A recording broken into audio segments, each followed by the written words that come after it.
مرحبا بكم في نشرة الأخبار هذه، وهذا أبرز عنوانها. هذا هو موعد عيد الفطر بالمملكة المغربية الشريفة 2024 إن شاء الله. موعد عيد الفطر بالمغرب أخيرا. أخبار عاجلة وردتنا قبل لحظات من مصادر موثوقة مباشرة لصفحتنا هذه على الفيسبوك. أخبار ماغوك عاجلة لنتعرف عن تفاصيلها، ولكن قبل أول حاجة عيدكم مبارك سعيد مسبقا. كل عام وأنتم بألف خير، كل عام وأنتم مغاربة، كل عام وأنتم مسلمين.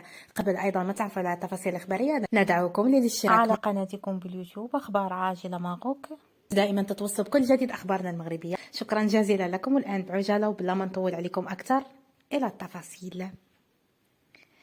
يتطلع أكيد الكثير من المواطنين والمواطنات في المغرب لمعرفة موعد عيد الفطر 2024، حيث تختلف الطقوس والاحتفالات استعدادا لاستقبال هذا العيد المبارك.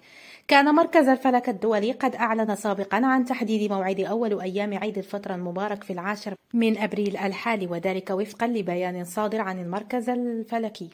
وأوضح البيان أن بعض الدول مثل المغرب بدأت شهر رمضان في اليوم 11 من مارس 2024، وستقوم هذه الدول بتحري هلال العيد يوم الاثنين الموافق للثامن من أبريل.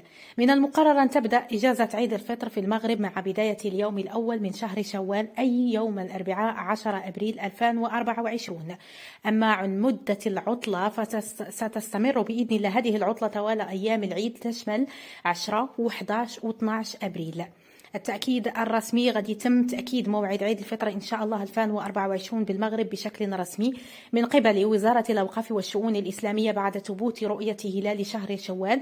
وأكيد حنا غادي نوافيكم بهذا فور أن تصدر وزارة الأوقاف والشؤون الإسلامية البلاغ، غادي نوافيكم بنفس اللحظة. شكرا لكم متابعينا الكرام، دمتم في رعاية الله وحفظه.